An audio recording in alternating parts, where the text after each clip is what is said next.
Oh, really? Yeah. All right. I haven't seen him. Hi, Paul. Howdy. How you doing? Good. I know. It'll dissipate.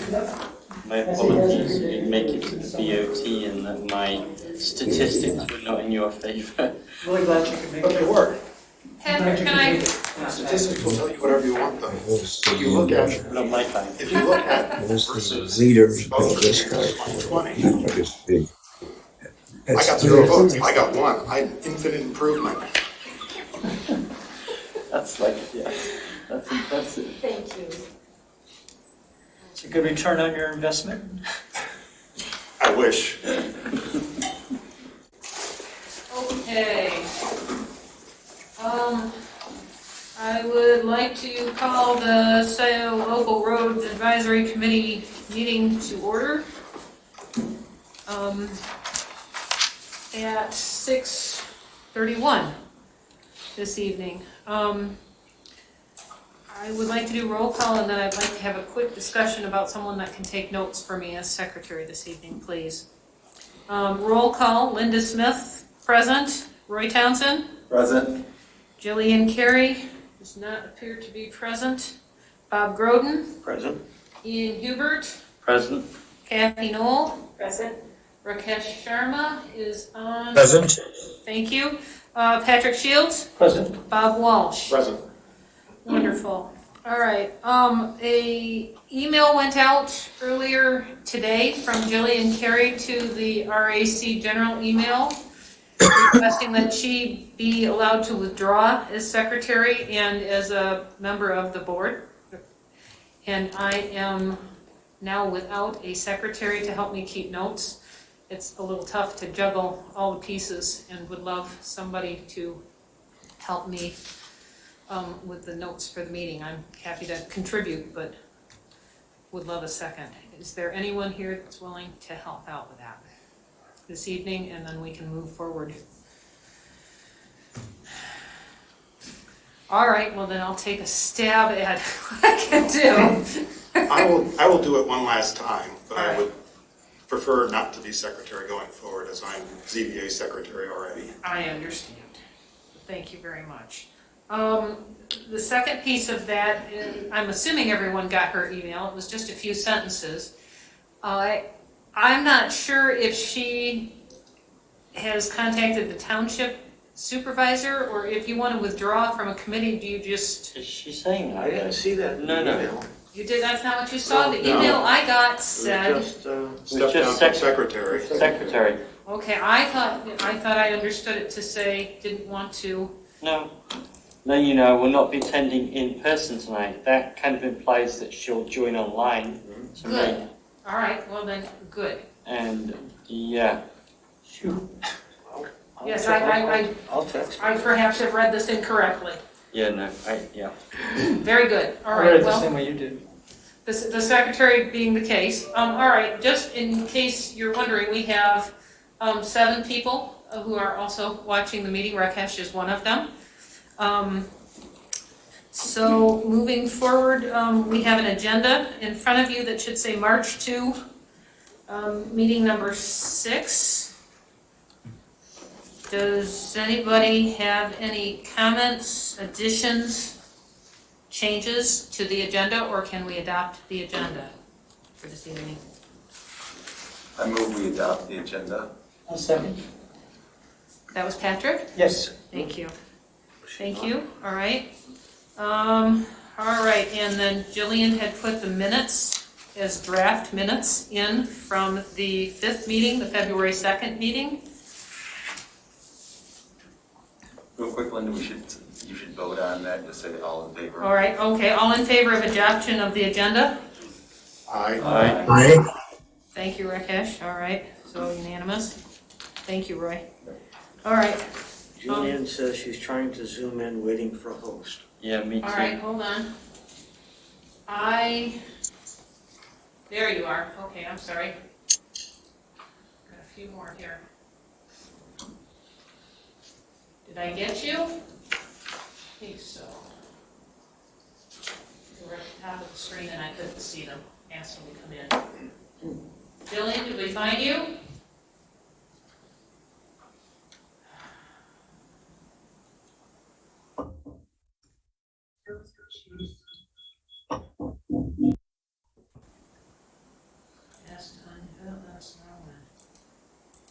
Okay, did anyone have any additions, changes, amendments to the minutes of February's meeting? I move that we approve the minutes. Patrick, do we have a second? Ian? Ian, thank you. Can we please have a vote on the approval of the minutes then? Anyone abstaining? All right. All in favor of approval of the minutes of February 2nd as submitted? Aye. Unanimous? All right. Jillian, I can see you're a guest, and I tried to unmute you, and I don't hear you, so I'm not sure why. There you are. Okay, good. I just want to make sure you're not muted by accident. Okay. Communications were included in the packet. We got a additional communication yesterday, the first from Mark Rosen, that Roy very kindly responded to. And Roy, thanks for that great response. yeah, that was very timely and very helpful. Thank you. Has anyone else had any communication from citizens of the township that they want to bring forth that did not come to the RAC as a whole? Okay. We're going to try and respond on a timely basis to anything that we get. I just need to make sure we come across. So should we just mention what the contents of the email were and Okay. so it was about paving Streeter Road again. And I think your response was, and what I've seen at least from the packet from Washington Road Commission is that Streeter Road is on the radar for being re-gravelled this coming year. But the question was about paving, and the response was, no, it's not getting paved, it's just getting re-gravelled. And I only mention it so that people who are listening understand what the email was and what the response was. Yeah, his understanding, he thought he had heard or read something. Yeah. Resurfacing, he thought we were paving the road, but no, the project was to put 4 inches of limestone. I clarified, and he said he's thankful if that can happen. He said something needs to be done, so obviously he'd like to see it paved, but that's obviously not, that's a lot bigger project than putting 4 inches of limestone in. What's the number for that? $60,000 versus $1 million. It's over $1 million per mile, so yeah. So, but at least he had to understand, so I don't know exactly how but he was thankful that, you know, Yep. he'd like to see something done out there. Yep. So. Okay. Thank you. Oh, no, thank you, Ian, that's a good point. All right, so David Rowley will be joining us eventually. We have Lew Kidder here to talk about SADs. Do we want to jump into new business for a moment while we're waiting for David Rowley so that we don't interrupt Lew's presentation? Or shall we have Lew begin and then have David wait for Lew to complete his presentation to speak with us? Well, since we're both, 15 minutes or so, we could just have Lew go, and then have Mr. Rowley. Can I speak to the Streeter Road again yet? Oh, yeah, did we do public comment? We didn't do public comment, and you know what? I'm very sorry. Yes, that's my fault. Yes, Mr. Banning, please go ahead. Public comment at this time. Okay. I went to both the Washington County and the Scioto Township meetings and talked about the issues on Streeter where it gets ruts and very muddy.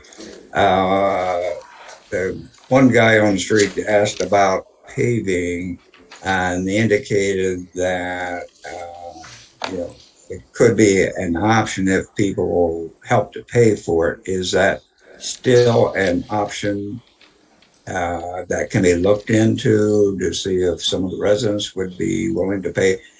the worst part of it is from Scioto Church up to Streeter, which is that first street that we live on. The rest of Streeter is not nearly as bad. And I don't know if there's an option that it could be paved at least up to Streeter, if not the whole road. I wonder if that's an option that can be looked into. Or All right. We also wondered the same thing. Thanks, Al. That was going to be my question as well.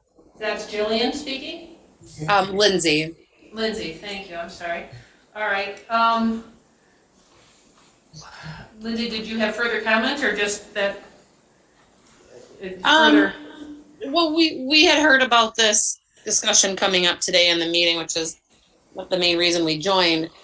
We live on Streeter as well, and I think there's mixed feelings about paving the road, but we kind of wondered, what that would look like how much maybe that would increase taxes, and just see if it'd be a conversation that could be had.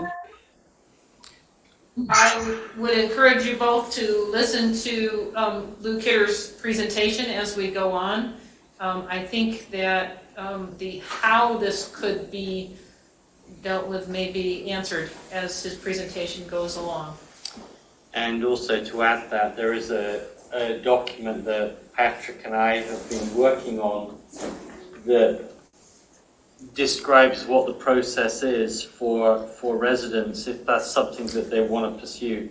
And the document that we're using was actually written by Lew Kidder in 2013. So we have the master here tonight to cover this process. So it's definitely worth listening to. It's included. And know that the document that we are working on is included in the package for tonight's meeting.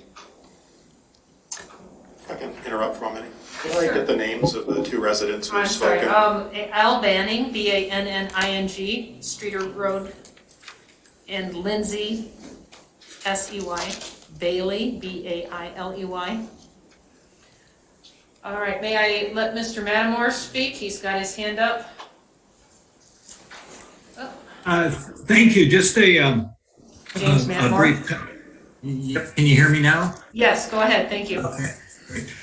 Just a brief comment. The Homeowners Association and the residents of Stone Meadow Court we're very pleased to see that there's a plan to place a lift of gravel on West Elm High Road, which is the only way in and out of our subdivision.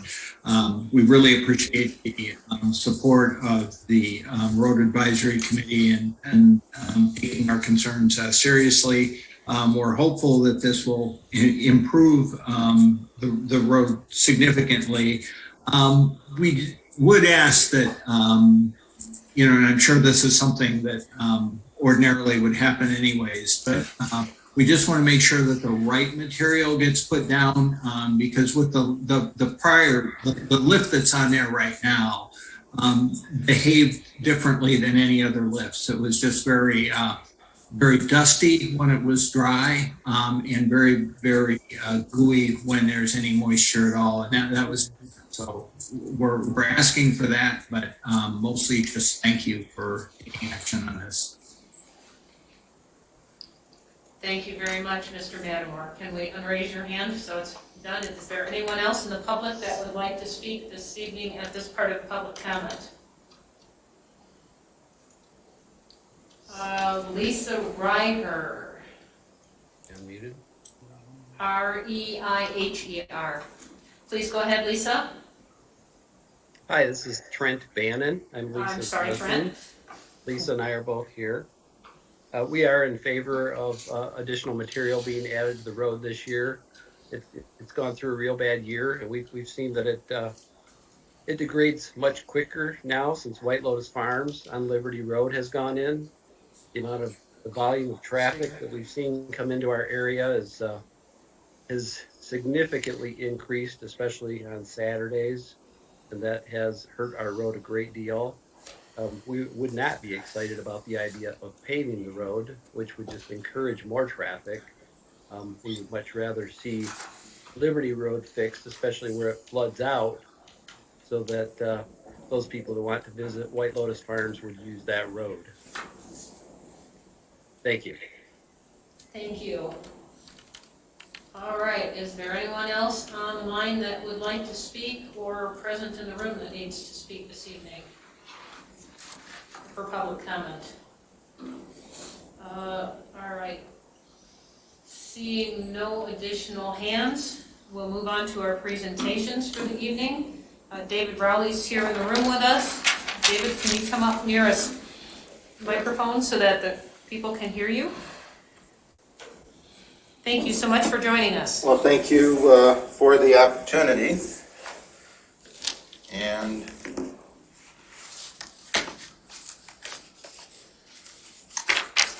basically, where is it? My understanding is, just as it says on the agenda, there was some request for some information, some basic commentary on the Open Meetings Act, on Foia, and then on the resolution from the Board of Trustees that created this particular committee. So if that's is that still correct? Then I will just proceed with a few remarks on each one of those.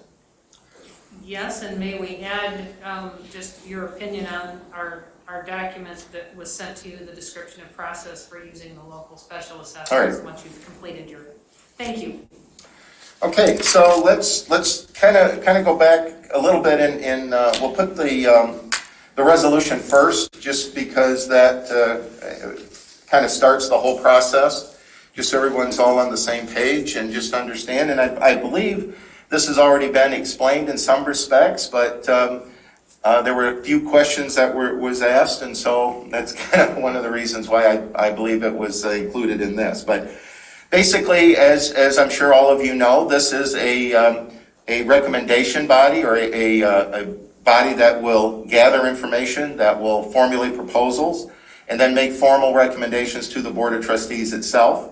The board, as the governing body, then will make its determination based on those recommendations, and the board can adopt those policies as you recommend them in whole. They may modify them, they may reject them, they may send them back to you and say, we have some additional questions that we have. So all of those are appropriate. I'm not going to go through the whole resolution, but just go, if you have it in front of you, and I think the most important thing is if you go to paragraph number 7, the charge, and I would encourage all of you just to review that. That is the charge to this committee. That, in essence, is your authority. This is your authority as a committee. So if it's there in one of those 11 categories, you may do it. If it's not there, then you may not do it, unless there's additional support or authorization given from the Board of Trustees itself. Okay, so just in general, you're formulating plans, you're looking at maintenance, you're looking at public safety, pedestrian issues, non-motorized, funding, the special assessment districts, and all of these things I know that you're working on and have worked on in various functions. And lastly, the one there, K, is always an interesting one. Perform other functions as the Township Board may delegate to the committee from time to time. This is the infamous and other duties as assigned that we all have in our job description. So, and that's fair. That's fair. It's kind of a catch-all because this is a guide. This is a guide, and at the time it was adopted, not every contingency could be foreseen. And therefore, the board has the authority, the Township Board has the authority to ask you under that paragraph to do some additional things that may not be specifically laid out in the document. But basically, that is your charge. And it tells you also the makeup of the committee and your number of meetings and so forth. And there was only one amendment that I could find to that, and that simply added a additional person to the original charge. So your resolution number 2021, number 37 from, I think it's got a date on it, August of 2021. That is your authority to conduct business on behalf of Scio Township. And first, another comment, if I may, is just say thank you for your willingness to serve on these committees and to serve the township. We rely heavily on our boards and commissions and our committees, and we do appreciate, the township does, we do appreciate all of the work that is done by our various board and committee members. So on behalf of the township itself and the individuals who work here, and I'm sure the citizens themselves, thank you for doing this. It's not an easy job sometimes, and there's a lot of research that goes on outside of the actual board meeting, so thank you very much. If you want to mention the Open Meetings Act, you are a public body. That was made very clear in the charge given to you from the Board of Commissioners. And as such, if you've not had the chance, I would encourage you to go to the State of Michigan website, and there is a Open Meetings Handbook that's been prepared by the Attorney General. It's a very straightforward document and provides a lot of good information. And I'll share with you a few thoughts. I'm not going to go through it in huge detail, but I do want to share with you a few thoughts. It goes for 20 pages, so it's not terribly long, but it does give you a good overview. The Open Meetings Act has been around since 1977, so we've had it on the books as the state of Michigan for a while. You are defined as a public body, and it gives you a very clear definition in there, and it makes it very clear that a committee is a public body that's been authorized by the governing body. And also, as I said in your charge, the Board of Trustees made it clear that you were to observe the Open Meetings Act. So therefore, as you well know, your meetings must be posted, they must be open to the public. You do have the option, as do all government bodies, to have remote participation by the public. That is no longer valid for individuals, as you well know, on boards and commissions, but that option is still available now according to the way the statute is currently worded for members of the public to be on Zoom or on some other electronic media if that's appropriate.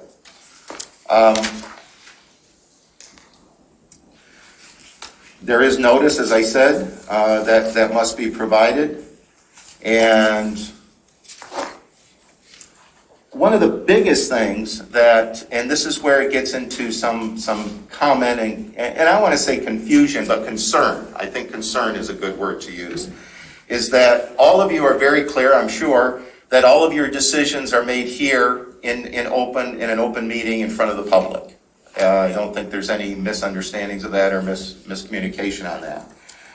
Where it gets confusing for all boards and commissions, elected officials or committee or councils or committees, is what is an informal discussion? What is an informal discussion?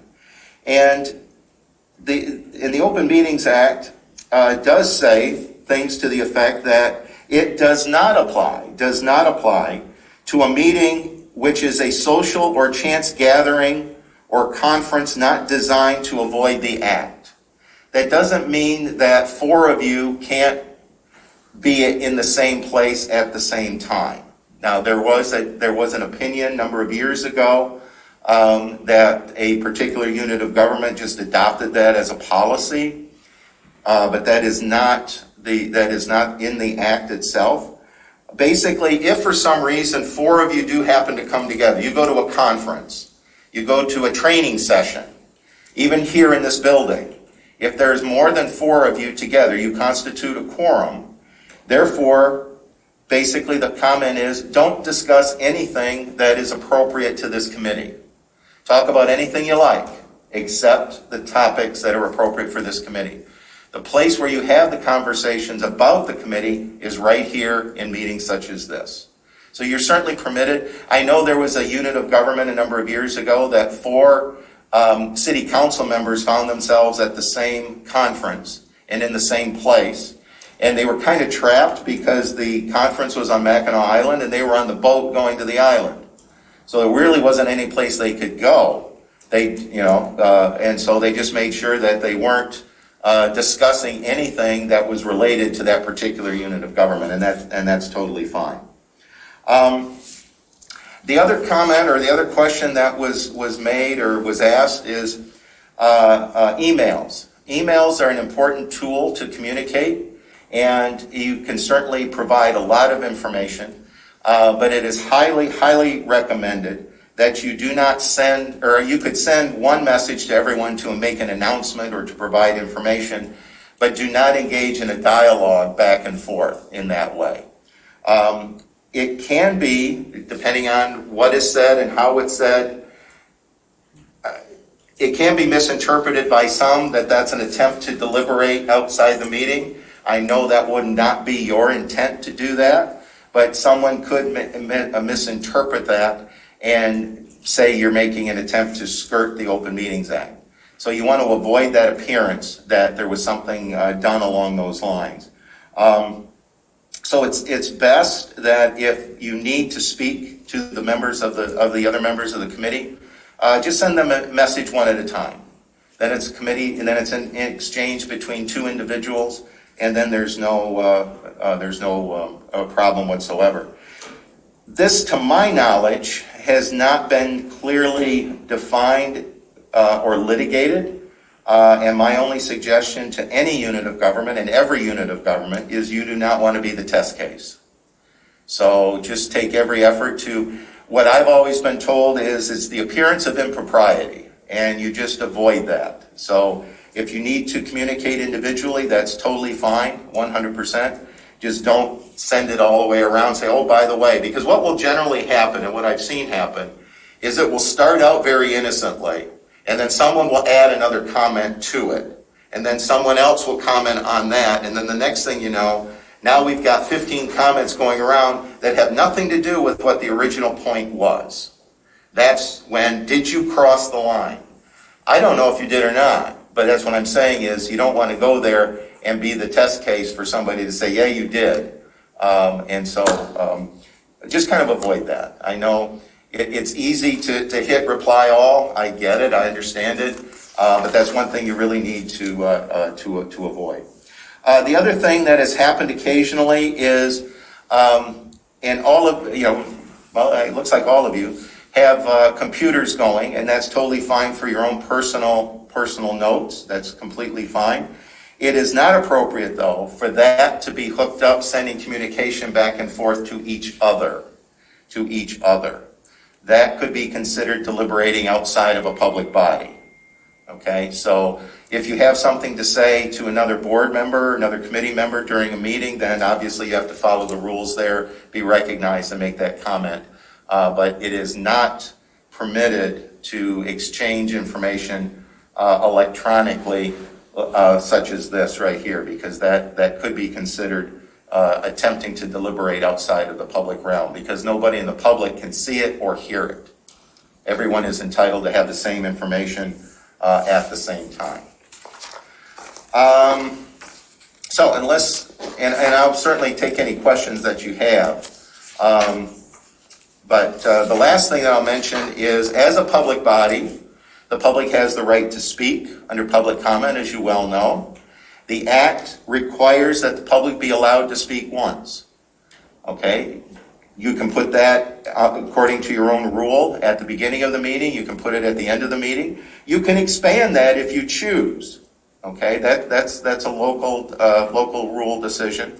But the public must be entitled, or is entitled, and must be allowed to speak at least once during public comment. You may limit the amount of time that each person has the right to speak. I've seen ranges in my career of 2 minutes to 6 minutes, depending on where you are and what individual committee. Now, 2 minutes seems to be very short. 6 minutes might be a little long, so you need to find what works in your particular organization, your particular committee, if you're adopting a set of rules for that. But there is no specific standard. You may adopt what you believe is appropriate. And then, let's see. Let me just move on a little bit to Foia. Basically, as a governing body, or I'm sorry, not as a governing body, but as a recommending body, a public body, your documents would be subject to Foia as a public document. So we could get a request for something that has been created by this committee. One thing you need to recall with Foia is that the public has the right to inspect documents. The public has the right to receive copies of documents electronically or hard copy. However, Foia does not require this committee or any other organization in units of government, like the governing body, the township board, or staff of the township, to create documents. In other words, the public has the right for inspection of documents that are actually within the public realm. Then there's a few exceptions with confidentiality. The best one is the attorney-client privilege. So if we receive a statement from a township attorney on a matter that is not subject to the act, that's an exception. But in general terms, the documents that are the property of the township are subject to FOIA, are subject to the individuals. And so it's appropriate to respond to those and to provide that information as requested. But just realize also, as I said, we are not entitled, the public is not entitled, and we are not required to create documents. Even if technology would allow us to do so. Okay, that is not the standard for that. So there's a set process that goes through. And I won't bore you with a lengthy review of that process, but basically I think it's suffice to say here that you are a public body, therefore your documents would be subject to FOIA, so the things that you create. With that, where's somewhere.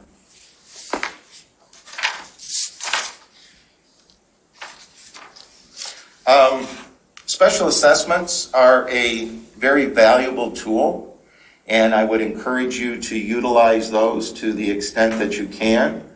Realize there is a set process to do for that, and I know I'm stating some things that you already know, but I think it's important for anyone listening to have a full grasp of the process. There are statutes that you have to follow, and there's also local procedures that you will follow. And then also realize that you will get, as I'm sure you've seen already, you will get mixed views on some specials. Some people will be very supportive of it, other ones will not be as supportive of it, depending on what it is that's being asked for. Now, in this particular case, I would imagine all the specials that you're going to deal with are simply dealing with roads. And basically all of those roads are, I would assume that a lot of them are going to be asked for by the individuals. So if you get enough petitions, signatures, and requests to establish that process, then you probably are not going to have as much discussion and much comment as opposed to if this was a brand new project that was being initiated by the local unit itself. Okay. Basically, I don't see the red line version, so maybe I didn't print that. Oh, yes I did. Yes I did. Okay.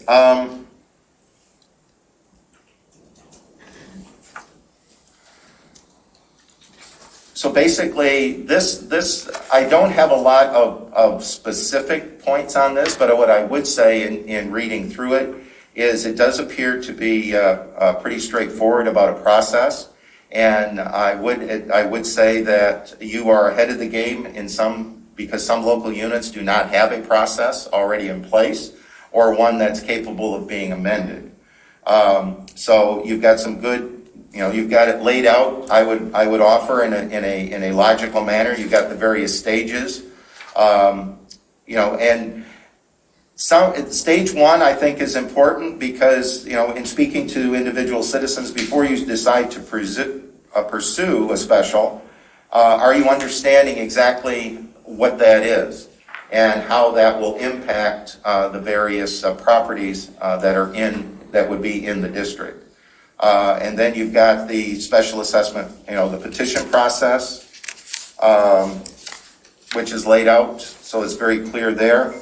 And then there's other, the various stages that you've got. So I think that this whole process is very straightforward. You've got the various stages. You describe the purpose and the process and the practice. As they say, I'm not going to give you specific comments on any one of those, but I believe that this on the whole is well done. And I think that, once you go through it, if you have some specific questions that you would like me to address later on, that'd be fine. Even after the outside of this meeting, certainly, as well. But I was pleased to see this and on how it is laid out, how the information that's provided. And I think that more units of government would not have some of the issues with their special assessments, regardless of what they are, if they had a little bit more detailed information, and this certainly goes to address that. So, if you have questions, if that's sufficient for what you were looking to have from me, if you have specific questions, I'll be happy to try and answer those. I think we had two specific questions to this document, the description of process using local special assessment. One, I think you can see that our intention is that this would become a public document. We would like to be able to post this in the Scioto Township website, perhaps under the Roads Advisory Committee. Absolutely. So that people could get to it easily. And we've been told by Jessica Flintoff at an earlier meeting that, if we had something that looked appropriate, we could present it to you and Sally Egler, Ms. Egler, I think she said was the other person who might look at it. If it was okay with them, then we could request that it be posted. So it's our intention to polish this a little bit more, but then put it forward. So I'm going to say that you've now reviewed it. Would you concur? Oh, yes. I wouldn't have a problem in asking to have this provided. Okay, and then the other specific question is there are several parts of this document where it says specifically on the first page under stage 1 process, and you should contact blank. We've inserted as a trial placeholder the Scioto Township Administrator. Is that the correct person, or do you have another person that you would deem better to be? I would agree that putting a name in there is difficult because names do change over time, but I would just do the title. I would just do the title, and right now you can leave it as the administrator, and we can use this as a trial run, just see what kinds of questions we're getting, and does it make sense that it remains with the administrator, or does it make sense that it should go for someone else? But I would, as a matter of policy, I would just use titles. If the person has one, in this case, the township administrator is totally fine. great. Didn't want to put you in there without asking. I understand. I appreciate that. We could also hyperlink that to the directory of people in the township. Therefore, they see that and then they click on a link and it goes to you. Absolutely. Yes. Okay. Yes. Great idea, Ian. I have some other questions on the document, but I'm happy to take them offline in the interest of time. Yeah, if you'd like to I'll reach come in and speak to me at some point, Yeah, I'm happy to do that. There's some stuff in here. Patrick and I went back and forth with it, and I put some questions in there because, it says WCRC as an example, and I don't know if that's appropriate. So there's definitely some questions in here. Okay. Where I'd like your input, and now that we've made a connection, I'll follow up. Okay. Very good. And again, this document was first written by Lew Kidder, so I don't want to take any credit for it. It was Lew's work, and Patrick and I are just trying to bring it up to date, basically. Yes. Does anyone else have any questions for Mr. Rowley? Chris, I'm have you ever worked with a group like ours, and do you have any advice for us? Could you say that one more time, please? Have you ever worked with a committee like ours, and what kind of advice do you have for us? I have not worked with a specific road committee. This is new. This is a new idea, at least from what I've seen, and I think it's a great idea, quite honestly. I would offer some of the things that I think are appropriate with other committees, and I think you're doing that right now, is you're looking at some of the questions that I've received related to the charge of what the committee was supposed to be doing. Also, the Open Meetings Act, and so I think those are critical things that you stay within the charge of the authority of the committee. because it lends to the credibility of the committee. Everything you do, if someone says, well, why did you do that? You can point back to authority to say, here it is, it's paragraph 7A, 7B, 7C, whatever it may be, that this is our authority to do that, or our authority to make that recommendation. And I think, again, that lends to credibility. The fact that the meetings are held here in the manner that they are, they're totally fine. Some units, especially smaller townships, will go later in the evening. I've seen some committees start as late as 8 o'clock. And that seems to be getting a little bit out of the norm for most people, for a variety of family reasons and so on. That kind of tends to lead to the impact or the effect that they're really not interested in having anybody attend or anybody provide input. So I think your timing, your meeting time is good. Once a month is more than, or I wouldn't say more than sufficient, but is sufficient at this point. It is generally normal or common for committees to meet once a month. If you needed something, I'm sure you have the right to call a special, just like, because as a public body, you have that authority to do so, but I think monthly. I certainly would not suggest anything less than monthly. Okay? I know there are some committees in very small jurisdictions that go quarterly, but they do not have the issues and the questions and the facilities that SCIO has for its residents. Thank you. Mm-hmm. Does anyone else have any questions for Mr. Rowley this evening? Thank you so much for joining us. It's All right. been very useful. We appreciate Well, good. Well, your thank you advice. very much for the opportunity, and if you have questions that you think of later, just give me a call, send me an email, and we can set something up. You can come on in and chat. Thank you. Thank you. Thank you. And one last point is Trustee Knol is on your committee. She has my cell phone. So. We already saw that. All right, well, Lew, we'll let you come on up and get started in the interest of timeliness. Thank you so much for waiting so patiently. Thanks. I'm not sure how well I'm going to do with the mask on. One of the infirmities of old age is that hearing declines, and I have difficulty with small, low voices. So Kathy, I'm having difficulty. Speak up is what, yes, I can do. So the charge that I got from the committee was basically, you have an important job tonight, that is to make a recommendation to the Board of Trustees on the Township-wide Special Assessment District, that funding source, and Lew, please keep it short. So my reputation precedes me. I thought that a trip through history, the Special Assessment District, might be helpful.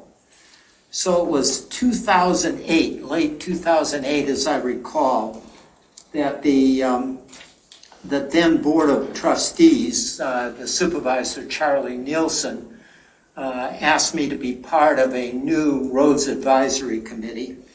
And there were 7 of us, and they basically wanted advice. As I remember, basically, is our roads are awful.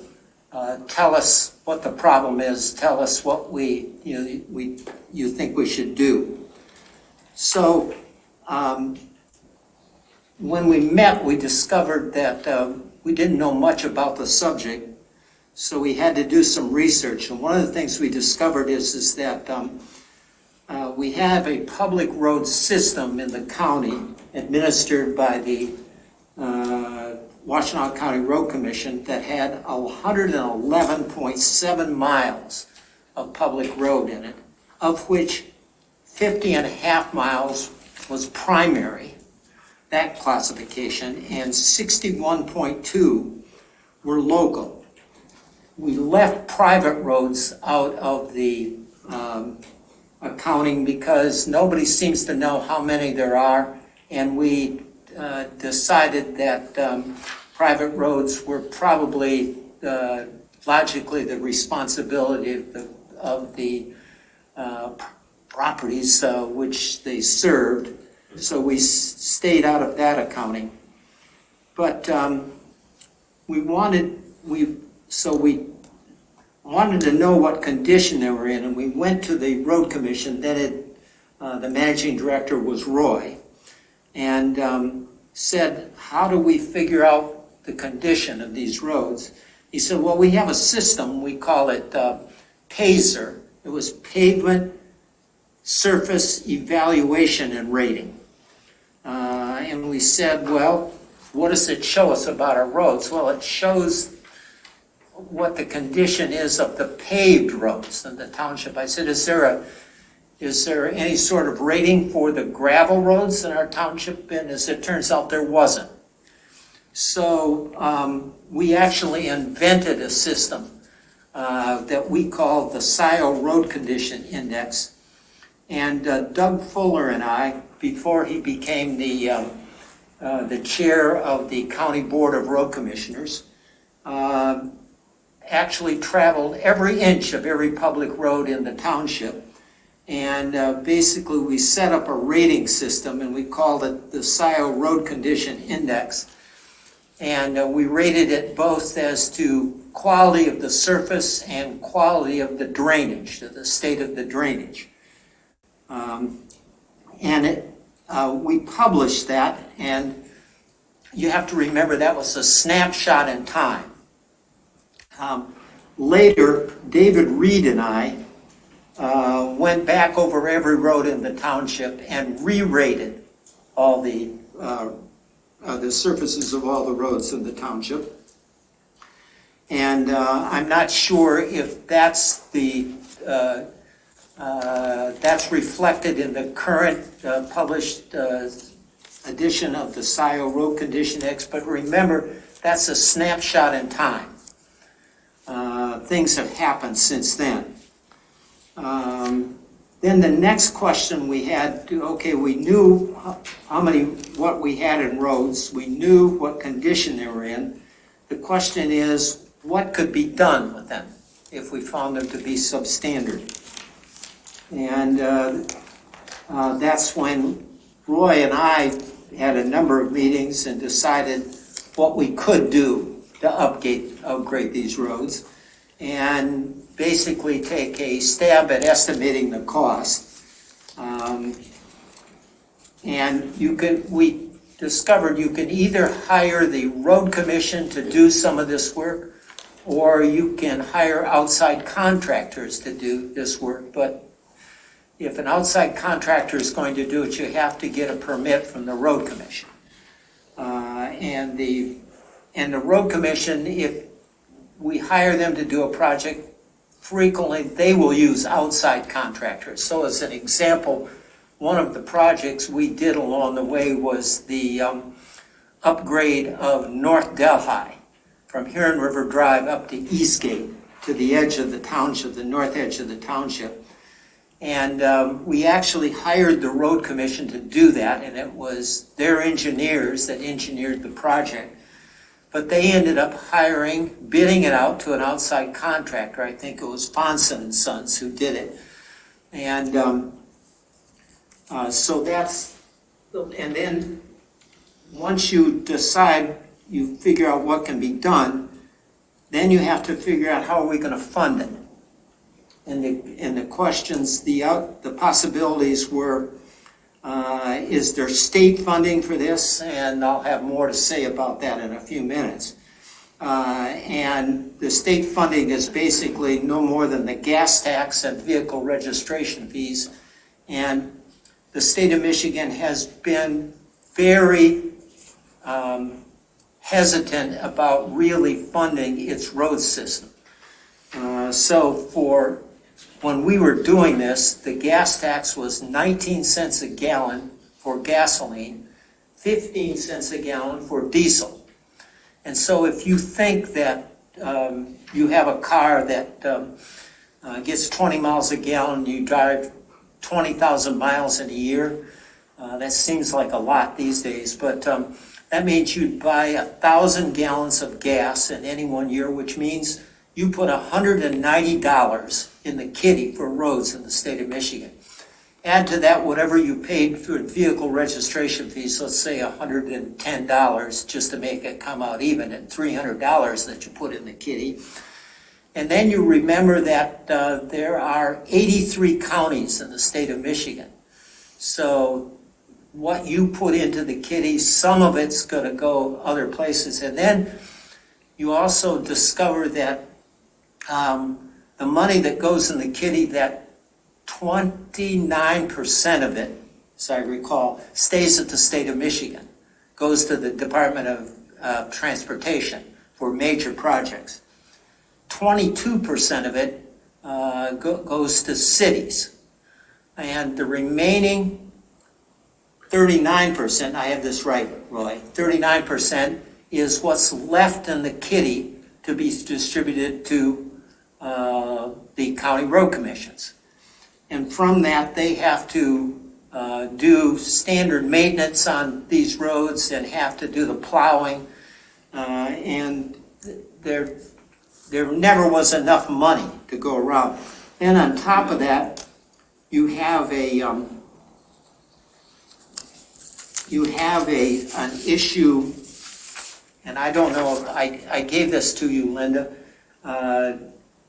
The statute MCL 247-662, section 12, subsection 15, kind of limits what the road commission can do. So it's a two-sentence provision in the statute, and the first sentence is the only one that matters.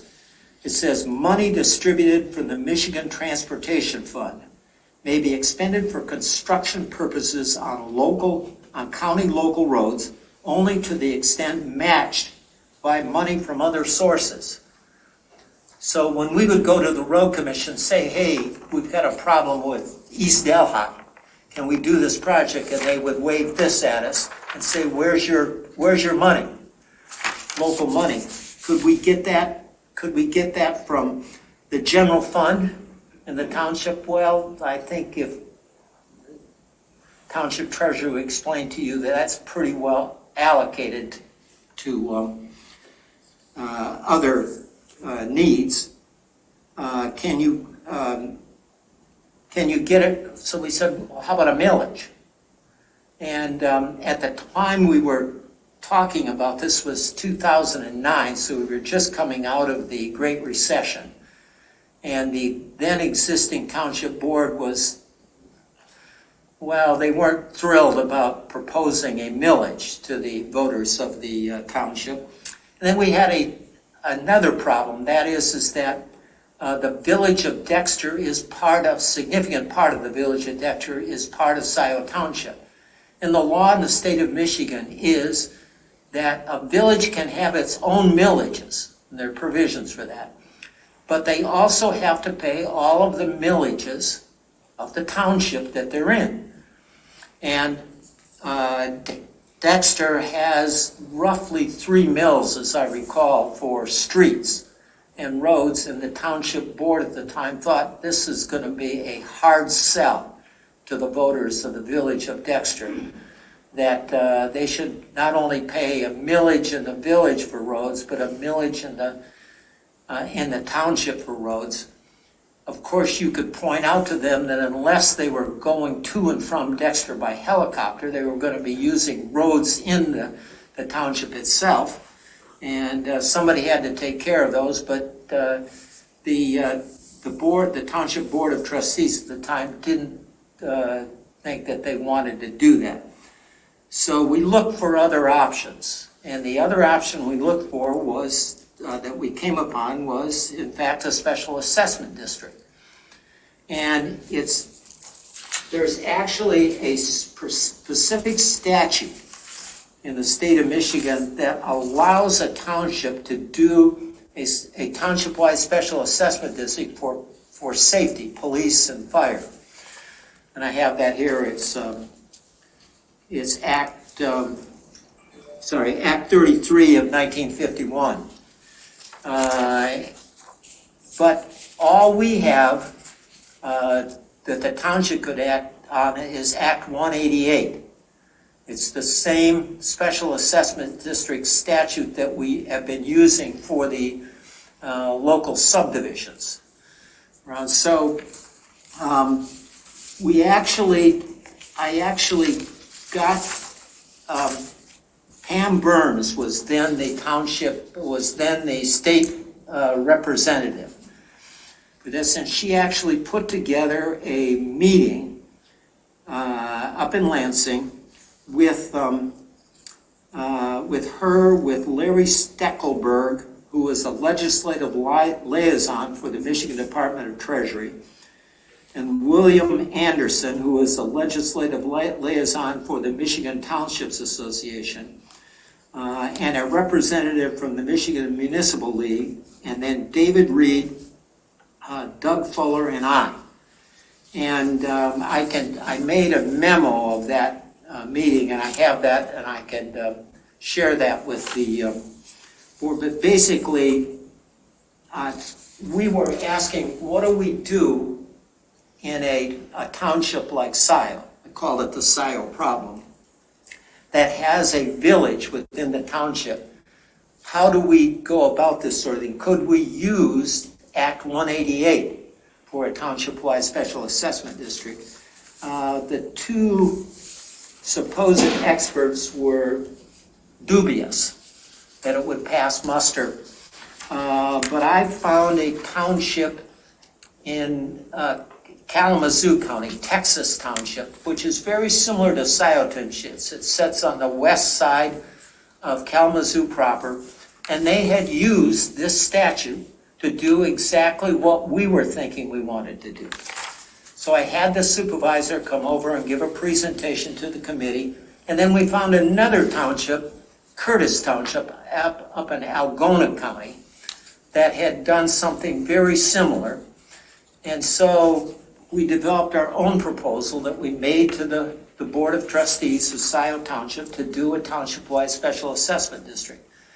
And we listed the projects that we would do, and we used the estimates that Roy and I settled on, basically for doing 8 inches of limestone and buying the limestone and laying the limestone and grading it and compacting it and brining it.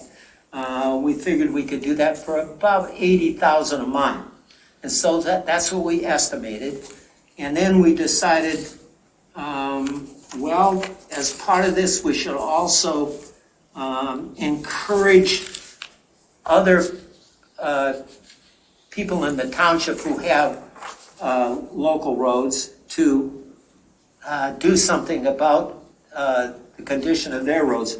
One thing that I forgot to mention, when we looked at the local roads, the 61 miles of local roads, we decided there's probably should be 3 different categories, these local roads. Category 1 is our roads that are almost entirely devoted to residential housing. So like the roads in the polo fields, or the roads in Arbor Point, or the roads in Scio Hills. And we concluded that the people who own property on those roads ought to be responsible for most, if not all, of what it costs to repair those roads, because they weren't used for general traffic purposes in the township. Then there was a second category. Those were what I would call commercial roads, and those were the dead-end roads off Jackson Boulevard, basically Jackson Plaza, April Drive, Parkland Plaza, Eagle, Heisler Court, Little Lake, Jackson Industrial Interface, North Stabler, Meddy Enterprise, Dino, and around the corner off Baker, Newman Drive. So we decided that since those served almost entirely the businesses that were located on them, that those businesses should probably be responsible for most of the work done to upgrade those roads. And then that left us with a group of roads that we call Orphan Roads. And those were basically, they were almost all non-paved roads that connected two or more main roads, primary roads. So a road like East Delhi that went from Huron River Drive down to Miller. And a road like Knight that went from Scio Church to Liberty. And we thought it wasn't fair although those roads had residential properties along them, it wasn't fair to have those people be responsible for all the upgrades that were needed on those roads, because they were vital links for transportation in our township, and they were used by people other than the residents on that road. So we decided we needed to treat each of these categories differently. So in the township-wide special assessment district we designed, the idea was that every parcel in the township would pay into the special assessment district. And we would do upgrades on these orphan roads, these gravel, for the most part, gravel connector roads. We call them, I think the road commission calls them collector roads. That we would do upgrades on those, and that we would provide some incentive grant money for the subdivisions with primarily residential or business roads within them, to get them, to encourage them to upgrade their roads. And that we would also agree to do, if they would upgrade their roads, we would agree to do maintenance on them for the balance of the special assessment district. That worked pretty well along the way. We actually got a number of neighborhoods along the way to upgrade their roads, and the township did the special assessment district for them. And we also provided them a cash grant that goes toward the cost of their upgrade. And we've also done the maintenance since then. And so along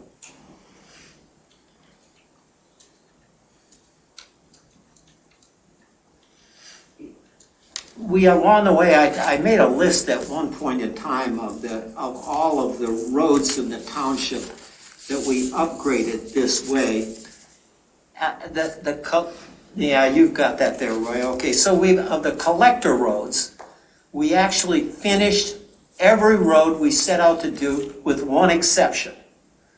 The one exception is Park Road from Zeeb to Stabler, and Stabler from Park Road north to the existing pavement. We didn't get that done because we were waiting for the results of what would happen with the Trailwoods development. So we never got to that last piece, but we got the upgrade to the surface, the base, and did some drainage improvements and some new culverts on all of the other collector roads in the township. And then we actually had a couple of major projects. One of them, what I talked about earlier, that was the solving the North Delhi conundrum, where it was a gravel road that climbed a hill, and every time you put the material on it and there was a rainstorm, the material all came down the road and onto Huron River Drive or into the river.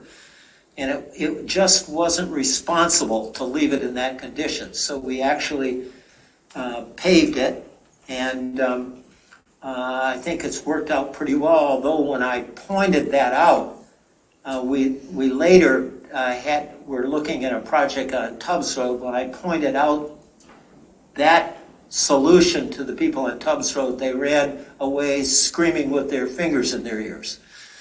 So In the end, we didn't do something like that on Tubbs Road. We ended up doing a simple limestone upgrade with some new culverts under the road, and it improved it substantially, but it's still a non-paved surface road. And it's basically, the road is basically a ditch between two hills. And the water collects and runs down it. So it will be a problem in the future. So there are,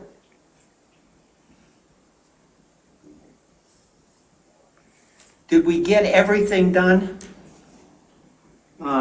No. Not everything is done. In fact, as I made a list of the roads that we didn't get to, and I've got that here, which I'm happy to share with you. And there's, among them are roads like Shady Oaks and Green Knolls and Sullivan and Pratt Ridge Court and Wagner Woods Court and Gallery and Eagle. There are two roads in the polo fields that we didn't include in the beginning because they had just been built. But as time has gone by, those roads have deteriorated significantly, and they'll need help again relatively soon, I think, from looking at them. We made a try at, we had a couple of subdivisions that didn't have paved roads. Bandera and Shevchenko, we made a try at that, but there were some circumstances that got in the way, and also the roads in Honey Creek subdivision, Keebler and Honey Creek, I can't remember the other one. And there's a couple others south of Dexter and Arbor Road and to the east of West Delhi Road, Breezewood and Countryside, where the surfaces are paved, but they're really bad. And we came close to getting the people who live along there to agree to an upgrade, but things got away from us along the way. We got one of the commercial streets done just this year. That was Enterprise, and if you have been out there to look, you can see that it's an enormous upgrade over what was there. But we still have Meddy, North Stabler, and Dino yet to do that didn't get done along the way. So that's where we are now. The interesting part of this is that I'm not sure how you would, if I was in your position, how I would advise the Board of Trustees on the question of the Township-wide Special Assessment District. We never got challenged. There was no court challenge to what we did in 2013. Apparently one person went to the State Board of Appeals, and I don't think we even defended that assessment because we were only going to lose $85 a year for that one person. So I'm not sure if I was sitting in your position how I'd recommend this. All I can say is you've got to find some way to deal with Act 247-662, 12-15. You got to come up with the money. So I asked the managing director, the current managing director of the Road Commission, Cheryl Siddle. I said, does the Road Commission still consider this provision controlling when dealing with projects on county local roads? And she answered, yes, this section of Act 51 still applies to local roads. We define construction as anything that is over and beyond routine maintenance. This would include the heavy maintenance that you described. Heavy maintenance is basically what they call the projects that we did on these local connector roads. So you gotta find some way to come up with the money to solve this problem. Otherwise, you won't be able to do any significant projects on these major local roads. So Thank you. that's my report. It's incredibly detailed, Lew. Does anyone on the board have questions, including our board members, I guess, online, for Mr. Kidder? I hope no one expected me to cover all that. No, but Louis will ask you for the copy of your legislative memo and the list of the roads not gotten to. If I can get a hold of those, we would be very interested. One of the things that we're trying to do is, pursuant to that Act 51 matching funds, is get money allocated into the budget so that some of these roads will have funds to match with. It's a tall order since the budget goes together right now. Well, Thank you you. have from the actual special assessment district that we did, we actually, all of the project that we allocated for didn't happen. So we allocated for a number of subdivisions, other subdivisions to come in and say, we'd like to do local projects. And so we allocated for these grants and for maintenance along the way. Not that there are a number of subdivisions that I thought we'd get that we didn't get along the way. So the allocations that we made, if you want to see what this was, I think David Reed has he did all of the spreadsheets for this. And David could, I'm sure he could provide that along the way. And there are a number of subdivisions out there that have they're gonna be problems along the way. The one that really comes to mind for me is, there are two courts, one of them right across from Wagner Ridge Course, which are going to be doing that SAD construction will be done this year. We're still in 2022, right? So Wagner Ridge is on the west side of Wagner Road. Wagner Woods Court is on the east side, right across from it. And it's probably a 400-foot long court, and it's in terrible condition. I mean, it's like it's been bombed. And I went to the owners of it, and I got one wildly enthusiastic owner who said, yeah, let's do something, and one who was wildly unenthusiastic. You know, I pay taxes, take it out of that. And one who was kind of in the middle. So we never, it could have been done very reasonably as part of the Wagner Ridge Court project, because Cadillac will have crews there, and it's easy, and they go by half-day increments. They have to basically charge and budget by half days, and they could be doing both courts at the same time. They could have done it for a pretty reasonable price. But the weakness in the plan we have is that if you get one or two people who live along the road that aren't interested in this sort of thing, they can basically kill the project.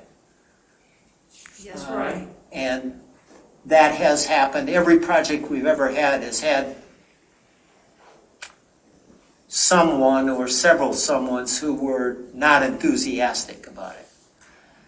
Right. Yeah. I think we're never gonna solve all the subdivision stuff, because subdivisions, like we said that's gonna be on the neighborhood, and I think that's where, but if I could, this is sort of what Lew's put together, sort of follows up what I did. So if we wanna move on to that, and Lew wants to stick around, because basically, but first I don't wanna step on if you're done, or does it, people still have I had a questions? question, yeah.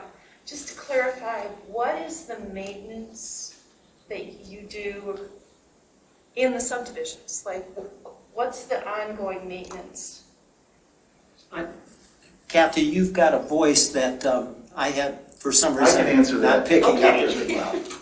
What we're talking about, when we set this up is, if the neighborhood paved their subdivision, in years following, we pay for the crack sealing, which is sealing cracks, as they develop the pavement. Right. We'd also do a surface treatment if neighbors wanted it, which is generally a chip seal. Some neighborhoods have done that, some neighborhoods don't want that type of surface treatment done on their neighborhood street. So those are when we talk about maintenance, over and above routine maintenance, that's when you do a surface treatment to the road or seal the cracks. And as we've discovered along the way that the road commission really doesn't keep up with that. For example, this year, as part of our crack sealing program, we included that section of North Delhi from here in River Drive to Eastgate, and I noticed when I rode my bike over it that the cracks were opening in various places on it, so we included in the crack seal program this year. That's stuff that the road commission traditionally just hasn't gotten to. And very frequently, what gets their attention if there's a pothole, and then they usually fill that with, what do you call that? Is that a soft? Cold patch. Cold patch, which is Oil and stone mixed. if you go and look at Wagner Woods Court, that's what the road commission has done in there. It looked like bonds have been dropped in there and cold patch has been filled, and the result is not ideal. Did that answer your question, Kathy? I'm going to talk to Patrick alone later. It's our neighborhood. We'll deal with it, Okay. sort of. Okay. I have a question while Roy is passing this around. So when Ian and I are working on revising your document, revising just one word, updating, you were the contact person. Yeah. Now I know that you occasionally were contacted, but I think most of these SADs began with you knocking on doors. How important is that to running an effective program? Yeah, that's right. You need somebody like me to be in that position who understood what you could do, who was willing to do it and willing to do the outreach. Very frequently, my contact would be to have the township or make a list of all the owners along a street, or I would go into the township database and make a list of all the owners on the street. I would write them a letter and saying, here's what the township is doing, here's the program we offer. If you have any questions, give me a call. So I was the XXX in each of those. And you need somebody like that somebody can come to and say, okay, explain this to me. I had, for instance, Dan McKenzie is the lead person for Wagner Ridge Court. And I probably got calls from Dan twice a week during that period. And basically, my job was to hold the neighborhood's hand. This is how you do this. This is how the statute works. Here's how objections to it work. Here's what the township board is likely to want and request. You need somebody like me to do that.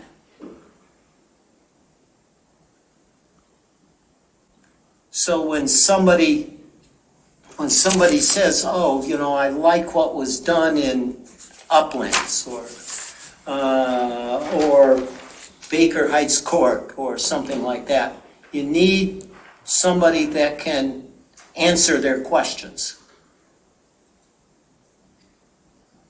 Thank you. We're working on that. That's a hard role to fill. It is. Two things. There is a raised hand, so I think somebody. I see, but that I have to wait for Mrs. Yep. Patton until we get to the public comments. I won't forget you. Cool, thanks.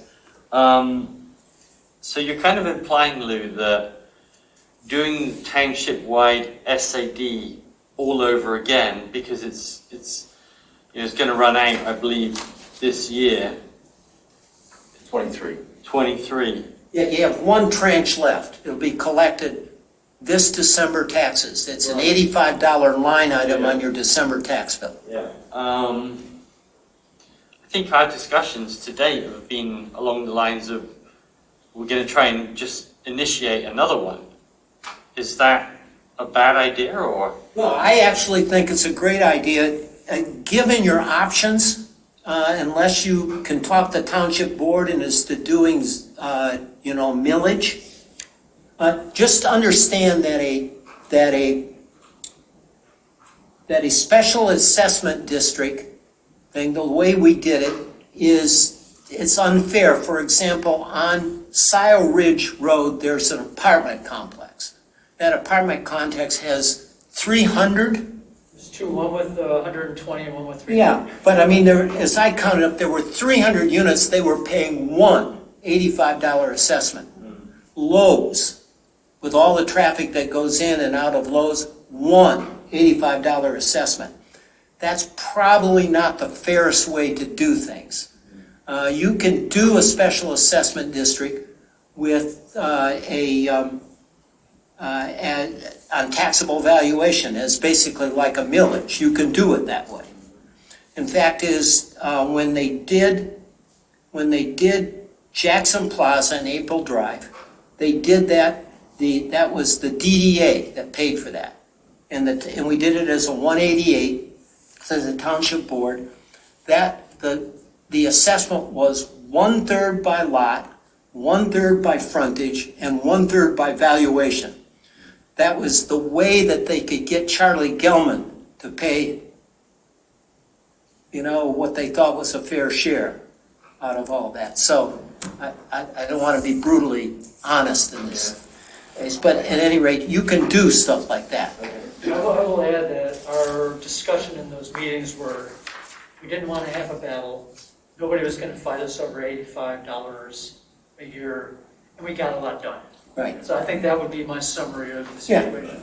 And actually, as it turns out, Texas Township did a little bit differently. They did it so that everybody in the township that wasn't just, not in residential areas paid like $40 a year. And everybody in these residential roads paid $80 a year. And then Texas Township upgrades all their roads out of that fund. All their roads were paved. So they're basically, they said, well, this is a fair way to do it. That is, get the people who have these residential roads that will need more attention. We have them pay more, but they'll also have to use the connector roads in our township. So that's another way that you could do it in this. But most people, if you told them we could raise the same money, which was around $500,000 a year, we could raise the same money with I think I was trying to remember, maybe it was 1/3 of a mil. But it was easier politically to sell $85 a parcel. Yeah. Okay, thanks. Sure. And one thing on the Lowe's thing, they're not on a local collector road, they're on a primary road. So if you were to assess them, a larger amount or Meyer, the DDA paid for the funding and they're paying for that. So that was sort of the other argument, you could say, their customers obviously are not using the local roads. They're on Jackson, Zeke Road, the primary roads, which is part of the DDA, which is where the business district is. So that was the other thing that, the plan was to fix all the local roads, the local collector roads with this money. And that's where we thought, who lives on those? The residents, so have everyone pay the $85. So based on what, Lew said, Lew and I worked on this, a long time, put it together. And so after it passed and, got the township board, we had public meetings, a few people turned out, and I'm not even sure anyone actually appealed. One person did. Okay, they may have got saved for $85. But anyways, so we started collecting the money. And so in 2014, we put together this plan. So what I did is I went back, got all the township agreements between the road commission and the township. And I put this in this spreadsheet, which basically is broke down by road by segment, all 25 miles of, and it's broken into different segments. And what I did is in 2014, we did these projects, 15, we did these. And you can see in 2015, $810,000, that was a piece of North Delhi, the half mile they got paved from here in River Drive up to the township line. So that was a big bite, but that was a commitment we wanted to do in 2015. I think one thing we should do, add it to North Delhi, should be a chip seal road. We should chip seal that surface to preserve it. So this is what we did. You know, we did most of the work 14, 15, and 16. We got through most all the roads. 17 is you look at Tubbs Road because the residents out there didn't really want the traditional improvements. We worked with them for a year and a half. Finally, we came up with a solution to do that. Then you can see in 18 and 19, nothing was really done besides dust control. In 2020, the road commission and the township started going back to these roads that were done in 14. And so it's like, so end of the day, when you put limestone on a gravel road, it's gonna last 5 to 7 years. And it's no different, if you have a gravel driveway, I'm guessing you probably put gravel on your gravel driveway every 7 to 10 years. You know, and obviously your driveway has less traffic than East Delhi or, you know, those type of roads. So it's the same thing, grading it, when you're doing snow plowing, the stones go flying off. When you're grading it, it also breaks down the stone and starts turning to dust and to, you know, so that's what's, over time, that starts deteriorating. So that's what I did is put together, and then 21, we really didn't do anything either, just dust control. So what I did is on 22, what I was proposing to do is go back and the roads we didn't do in 14, pick those up, and the roads in 15 we didn't do, pick those up. So that's why I came up with what was proposed in 22 and then carried over to 23. And on that happened to be, you know, sections of West Delhi that it was in, you know, requested in January, and also sections of Streeter Road. So as I was doing this spreadsheet, you know, just trying to track down how much was spent each year. Also, these numbers down here at the bottom, let's say in 2014 or 15, there's also sometimes other agreements that happen between the township and the road commission. I just focus on the local collector roads, these local gravel roads, because it gets, you know, complicated. I try to keep it simple. Our main focus is let's figure out a way to fix these. And Lew was right on. If you look at Park Road, Cedar Ridge, the Z, Park Road, and the pavement, some of these haven't been done because we're still trying to sort that out. So there's a couple roads. There's another road that hasn't been done is West Delhi, Jackson to I-94. That road's gone. No. Well, I understand it was purchased and it's part of there's gonna be a major commercial thing there. And also another piece on this that hasn't been done, but it was done in 2013, was a section of West Delhi, I-94 to Dexter Ann Arbor Road. Yeah. That was done as a special assessment before the township wide. So that's why I included that for next year to do a limestone lift on that. And we also, before we got into this, we also had the township made a deal with the road commission. We upgraded Maple. Right. All the way from basically, would it be the interest of Daleview on up the hill and all the way to the township line. Right. So that's why I also have on here Maple Road. The interesting thing is actually in Ann Arbor. The way the township, the road commission justified, township line roads, they go to the east township.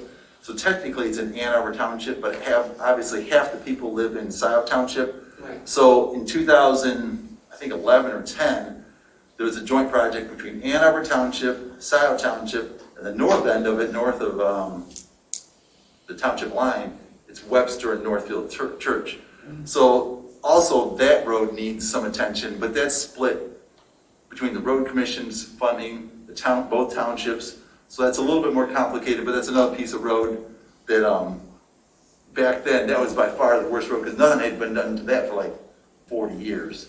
Right. So here again, if the township puts some money in for that in the future, it makes sense because people who live on the Scioto side would benefit, and that's what we did in probably, I think, 11.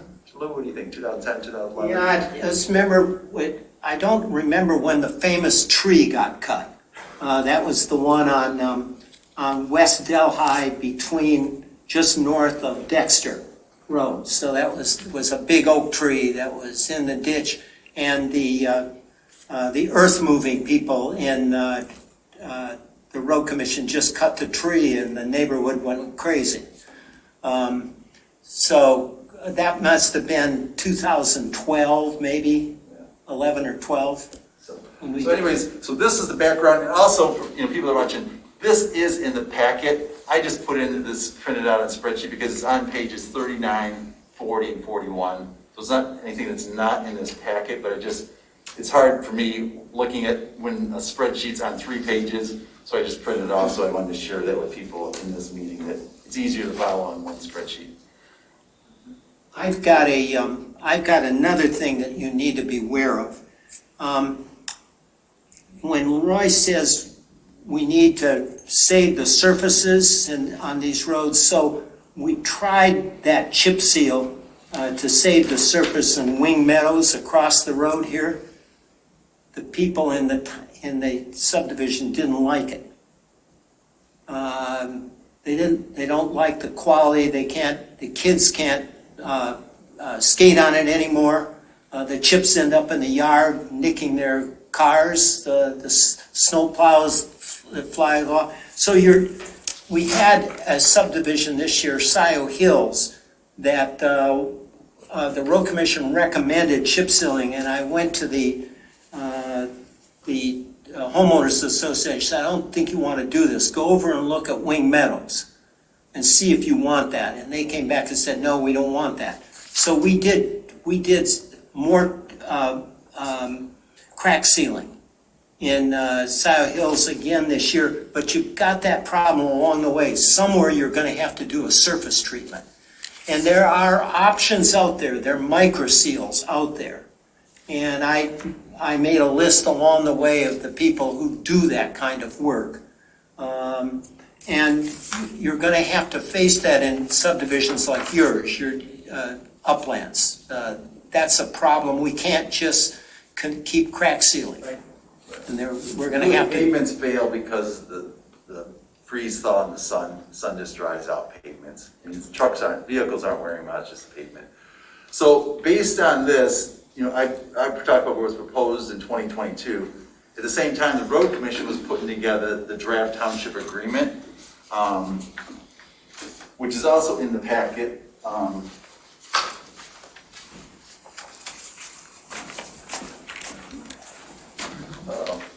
Not sure. I might have to take yours back, Lew. That's okay. I've got it right I've here. got mine too. Oh, you got it? Okay. Actually, I think I got this in an email along the way. Okay. So this is, the first item on this is dust control. It's called 3 solid applications, which is calcium chloride done 3 times. That's what the township's been doing the last few years. So that's about, $37,000.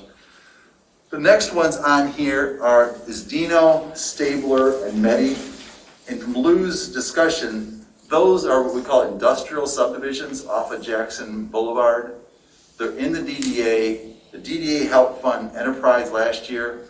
So I would think those, which total about $606,000, should be funded with DDA or the township or special assessment district. Shouldn't use local road millage money on that because those are industrial subdivisions. Just so everybody will know, there's actually a fund established. If you look at the last provisions of Act 188, the Special Assessment District Act, there's a provision for a revolving fund. And when the township with the DDA actually funded the upgrade of Jackson Plaza and April Drive, it was like a $280,000 project for those 2 roads.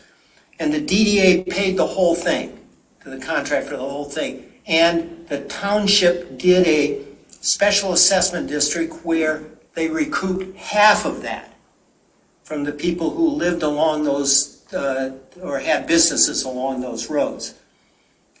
So the DDA has done that in the past. They didn't do it in future ones because they were nervous about paying off their main bonds. So actually, when we did Parkland Plaza and Little Lake Drive and Heisler Court, the businesses along there paid the whole share, and we did a SAD to recoup all of it from them, which is a source of no ending irritation to one of the members of the DDA who has a business along that road. So why is the DDA paying for these other roads when we had to pay the whole share ourselves? So you're gonna run into that issue. Well, just to clarify, the DDA does collect money every year.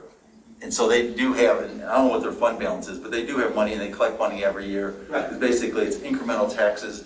The other thing that the Scio Township does in their DDA is a countywide millage for roads, which is a half a mil, 20% goes to non-motorized, but the other 80% goes to roads. And so the road commission gets about $4 million of that a year. Of that, there's also a portion of the DDA, which most communities give that to the county. Scio holds that back. So that's another money that comes in, and I don't know how much is in that pot of funds, because the first time we did this, 15 and 16, I worked out an agreement with the township that they put that into Jackson Road and Zeeb Road, and I'm not sure that's really been happening. So there's another pot of money that's been generating. They could be used on these roads.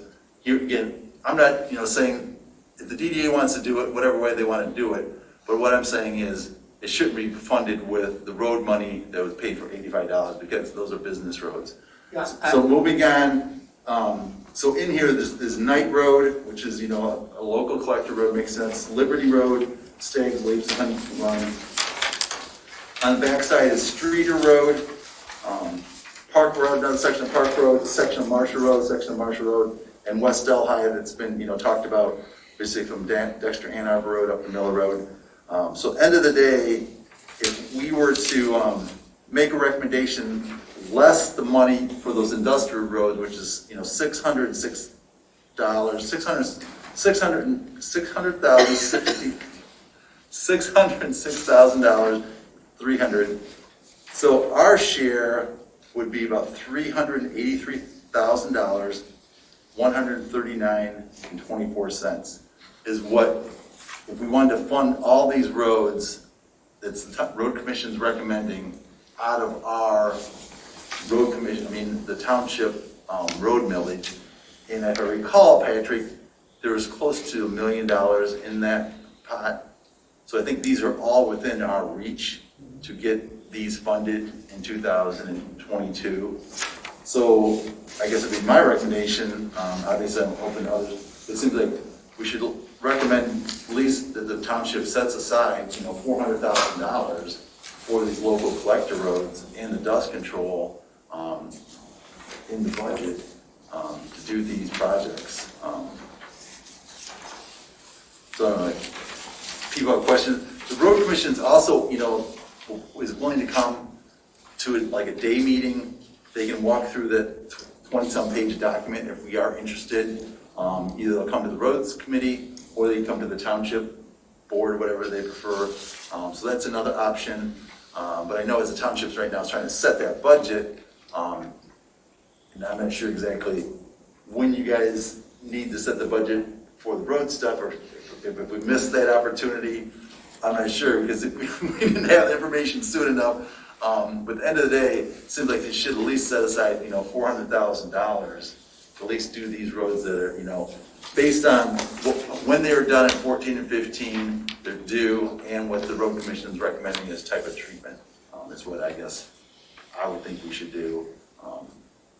To keep, because people are sort of now expecting, and they need it. If you drive Street, if you drive Delhi, you drive those roads, they definitely need it.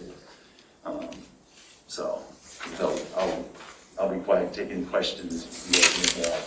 The date for the budget presentation has not been set. Okay. So normally it is done in March. Okay. But it will not be at the next meeting, and I don't think it will be at the meeting following that in March. Well, I thought you had to have a budget by probably April 1st. You have to, yes. So I'm afraid we're looking at a special meeting. Sometime in this month. Yep. Because I think you guys have to have a budget before you Yep. open the doors. Nothing's been said, though. Okay, People are asking, I've been asking, no answer. okay. But we have our next meeting in April, so we. You don't need me for the rest of No, this. we don't. Thank you so much. I have a question for Mr. Kidder, if that would be allowable.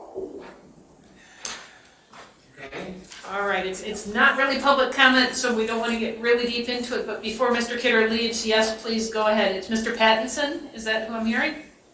Yes, Rob Pattinson, Scioto Township resident. Thank you. Go ahead, Mr. Pattinson. In the beginning of Lew's presentation, he talked about the funding sources for the different SADs. And he used a word I haven't heard before, and that was that they gave grants from the township to the different SAD proposals. And I was wondering if he could go into more detail about the grants and how that worked. Is it in the packet? Is that a part of the Yes, it's on description page- of process of using local neighborhood Yeah, special it's on page assessment? 47 of the packet. Right? That was an action by the township board, maybe 2013 or so, where the township board decided that if the local SAD was 100,000 or less, the cash grant would be $8,000. If it was somewhere between 100 and 200, it would be 10, and if it was over 200, it would be 12. So Recall. those were the grants that we gave along the way, although before then, for some of the subdivisions, wing and uplands and polo fields, I think we did it sort of as an ad hoc basis. The board said, we'll grant so much. So I think like uplands was a big price. It was probably 400,000, so the township said we can give a little more. That's what happened along the way. Thank you so much to Mr. Kidder and to the board. Thank you for allowing me to ask this question. And Mr. Pattinson, I see that Mrs. Pattinson's hand was up. Was that your intent, or is that a separate question that doesn't need to be answered by Mr. Kidder? One and the same. Thank you. Thank you very much. Roy, I had a question. Sure. The money, the difference between the 400 and the whatever million, let's call it, that's already earmarked, that's set in stone to be available for us? Well, at the meeting was it the January meeting, when Jessica came here and told us we had $1 million, there's $1 million in the road fund. So that's what, yeah. So that's where, and actually it's probably $1 million plus all the $85 that came in, this month or last month. But end of the day, it should be over $1 million. So that's what I'm saying. Of that, if we were to recommend 400,000, we'd still have money to carry over into 23 if other things were to come up. You'll collect again probably 450 or something like that in the December of 22 tax bill as a result of that. What happened along the way is as though it was $85 a year. The law is that an owner can pay off the assessment ahead of time. So every time a house got sold, the bank said, you got to pay that off. That's a lien.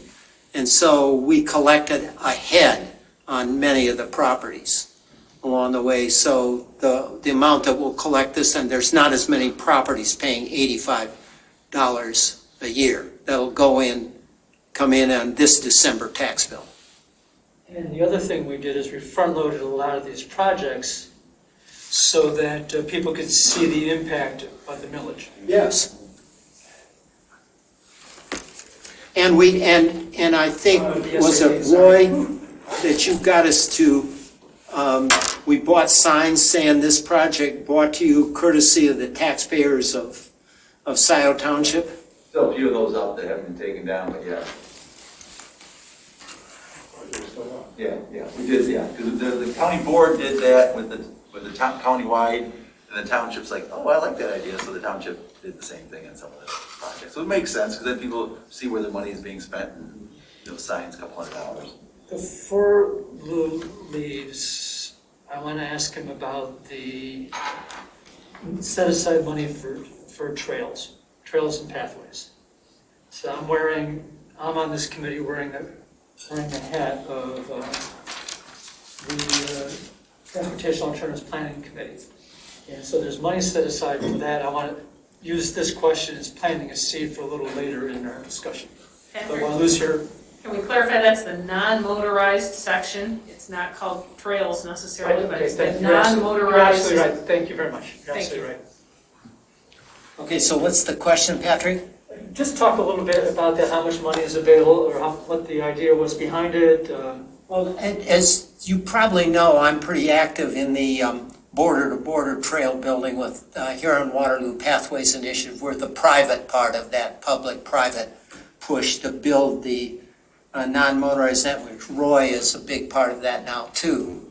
And one of the things that I'm sure, where the hell was I going? Just want to give background on it, what's it for? Yeah, well, we're building this border-to-border trail. There'll be 7 miles of it in Scio Township. And the next section that we're building is from Zeeb to Delhi, and as Roy can tell you, we've been held up for nearly a year by a federal bureaucracy, Amtrak. We will be building from there downstream in Scio Township. And my guess is that at some point in time, your trail will come down to the river and will cross the river, and you've got to connect to the border-to-border trail. One of the problems that we face is that the section, the way it's master planned, the trail from Wagner to Maple is basically across the river and across the peninsula on the other side of the river and back across the river again. You're talking about 2 bridges and a trail that'll be mostly built as boardwalk on stilts. You're probably talking about a $10 million mile. And there's actually, I think, an alternative to that would be a lot less expensive. At some point in time, it'd be nice to explain that to the township and to this committee. Actually, Roy, you and I have talked about this before. We could actually, the trail could follow Huron River Drive. You could make Huron River Drive one way between Wagner and Maple, and the other side of Huron River Drive, the trail. And basically, if it was one way outbound for the traffic, the motor vehicle traffic come inbound, would turn right at Wagner and go up to the traffic circle at Miller, and then into town on Miller, or on the M14 from Miller and Maple. It would mean the cost of that mile of trail might be $200,000 to refurbish one side of Huron River Drive, and you can build a lot of trail for $9.7 million. So that's the big challenge we face in completing the border-to-border trail through the rest of the way through Scio Township. So that's important to the work of CAP, but I want to let people, not inform people, make sure people understand that there is money for non-motorized transportation that really hasn't been spent yet. Much of it hasn't been, but I think this committee and that committee need to work together in proposing to the Board of Trustees that we do this, because it pays a lot of dividends to the citizens on both roads, pathways, and other forms of transportation. Thank you, Patrick. 10%, when we did the township-wide SAD, 10% was set aside for non-motorized. So that's where it is, about $500,000. Because at this point, none of it's really been spent. Right. So I think sections of Zeeb Road, it was just allocated, I think at your meeting in February, slice of that will be going toward the Zeeb piece. and might be pieces in other parts of the community to start spending down that 10% for non-motorized. So, but I guess back to this, are there other questions on this township agreement? So we can, it is approaching 8:30, which. Are you wanting to make a resolution on this, that we have something that we propose to the township board this month before Hi, they? everybody. Thank you. It was a pleasure. Thank you. And I gave you that list, didn't I? Yes, you did. Thank you very much, Lou. I'm gonna add that into the pieces. Yeah, I guess that would be my recommendation. I mean, because here again, ideally we would be doing this budget stuff in January, but obviously we didn't get started until January or next year. My recommendation would be doing this in November, anticipating, a March thing, but now we're sort of our backs against the wall. Thankfully, at least we do have, a draft agreement with some real numbers on, that we could at least, set it, make a recommendation to the board that, at least $400,000 be spent on these projects. I mean, there's other projects out there, I'm not opposed to that, but it seems like this should be at least the baseline. Yes, go ahead. There's a difference between the 400 and the yellow highlighted 6. And the roads don't seem to match. But this was my shotgun. Okay. I was just, So this was just throw something out right. there, but this is what's actually been proposed. Don't be too much of an engineer then, doing the math. Yeah. yeah, exactly. I was just shooting from the hip. And then they came back with real numbers on real projects.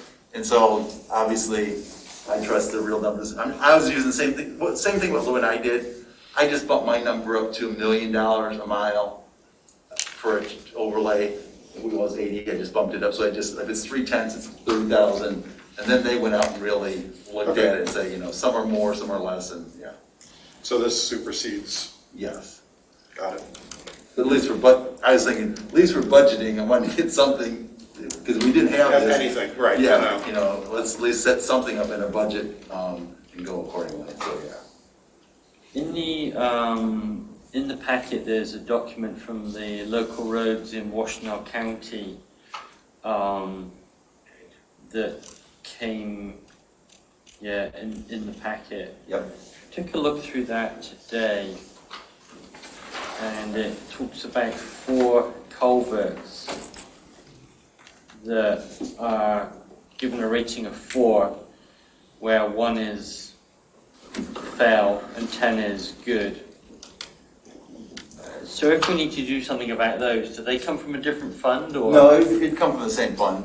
Is that something that should be on this document, or? I don't know where it is in here. Yeah, I know, I remember what you're talking about too. Bridges and culverts, there's one on Knight Road, 33. One on West Dale High.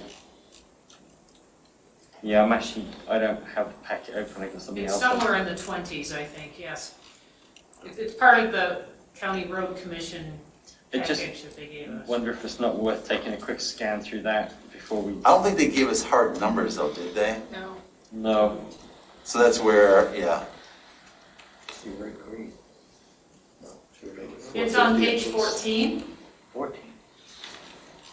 Yeah, I see, on page 33 is the dots which show the culverts, This chart is on. 33 to 59.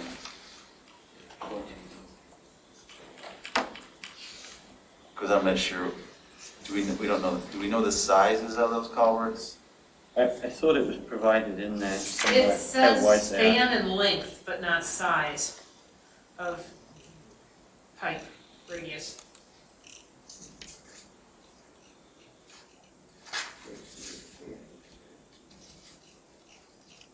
I mean, like they did this year, they had an agreement for roads, then later they found out that there's some emergency work need to be done in Parkland Plaza.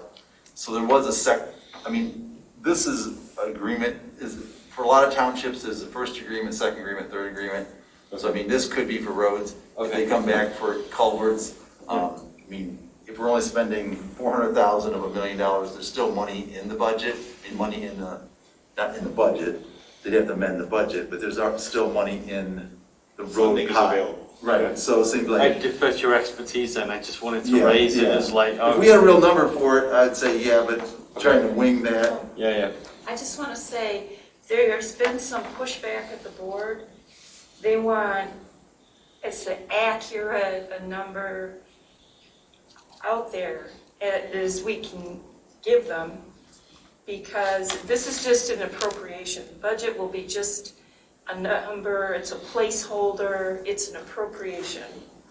And it's better to get it out there as a placeholder if we think we're going to need it now than to be amending it along the way. Well, we could say 400 for roads and $100,000 for culverts if you think that'd be a better approach. And obviously, here again, you're right, it's just set aside. It's not until you have a contract with the road commission or a private contractor that money's actually spent and allocated. But you're right, it just ends up being a placeholder. So I can see, logic to why not at least put some money in for culverts. And it seems like $100,000 would be a good starting place for a placeholder. Because culverts can go from 5,000 to 10,000 to a couple $100,000 real quick. So I'm not sure what size they are, so that's what I'm. But at least 100,000 would at least get us probably one done. Or could get 2 or 3 smaller ones. I just wanted to respond back to Patrick's thought about having the TAP committee meet with us, and time is of the essence in order to get this in front of the budget. If we know that we have $1 million fund available for road work from that township-wide SAD that has not been tapped, we understand that approximately 10% of that was allocated to non-motorized vehicles, which has not yet been used. We have requested the board look at the $100,027 in matching road funds that the Washtenaw County Road Commission has said that we have the opportunity to match in 2022, but must be done by May 20. Must be committed by May 20. So we want to make sure we get that into the budget. So if we just start doing the math, we've got $900,000 if we take out the non-motorized, and then we've taken out another $100,000. Now we're at $800,000, and now we're talking about $400,000 for 2022 road projects, and potentially another $100,000 is a placeholder for culverts. I just want to make sure that we haven't pillaged the funds in someone's mind. I just want to make sure we can make things add up. Well, the non-motorized is a separate, yeah, there's another $500,000 just for non-motorized. Okay, thank you. I just want to make sure if it was a part of that same fund. No, it's a separate, so that's where, I'm not, yeah. I appreciate, Patrick, I think we're trying to educate, make sure everyone's seeing it, but I don't think, our committee, the roads committee, because Patrick and I are both on the TAP committee. Mm-hmm. TAP committee has already made their recommendation to the board for stuff like that, parks and trails.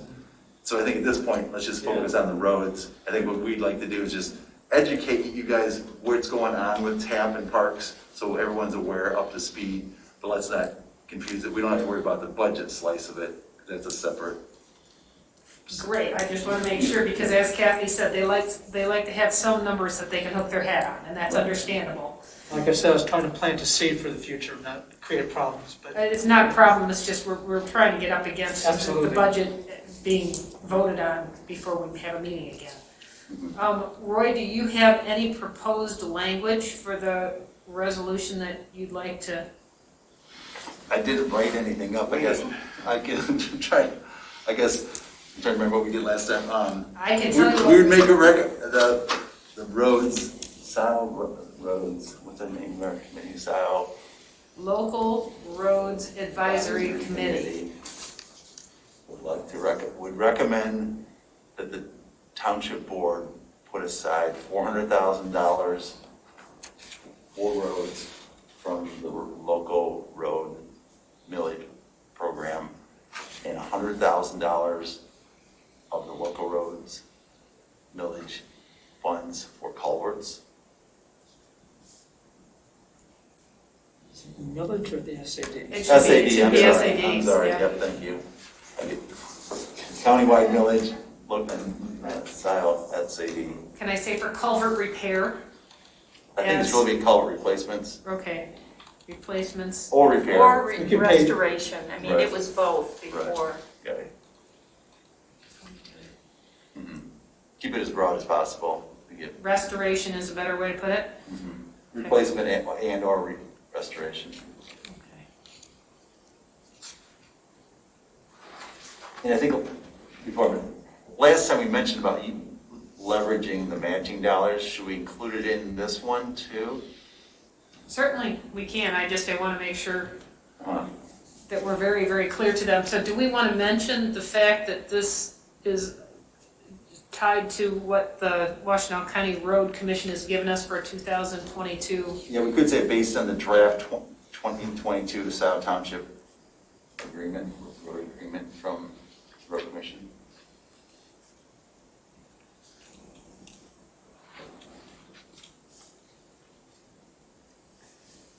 Okay, Which would leverage, where's that matching? The 100,000. $100,027. Right. And local matching dollars.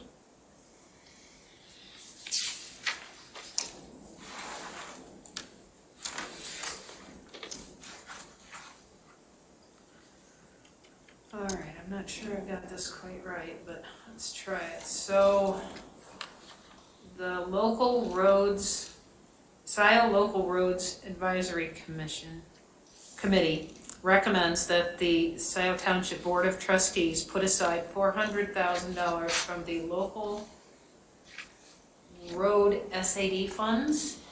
Yes. Township-wide. Township-wide SAD fund. Yeah, we could just say township-wide SAD funds. Should you say allocate rather than put aside? Sure. Beginning. Sure.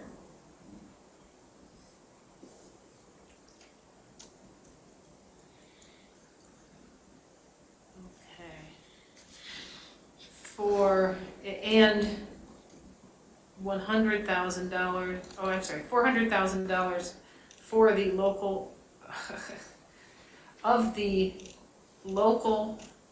From the township-wide. From the township-wide SAD funds. SAD funds, and $100,000 of the township-wide SAD funds. Well, I don't think we need to repeat that, right? We just say, $400,000 for roads and $100,000 for culverts. Okay, for culvert replacement and or restoration based on the draft 2022 road agreement from the Washtenaw County Road Commission, which would leverage the $100,027 in local matching funds for 2022. I'm wide open to suggestions here. No, I think that covers it. I think that covers it. Okay, it gives them some numbers, and they have this agreement as well, so they would be able to refer back to it. All right. Anyone have any additions, thoughts? I think Roy's trying to put together a resolution here that we're going to vote on, so. Yeah, I guess I'll say I made that resolution. So is there, I guess you did that part. Is there support for it? Support.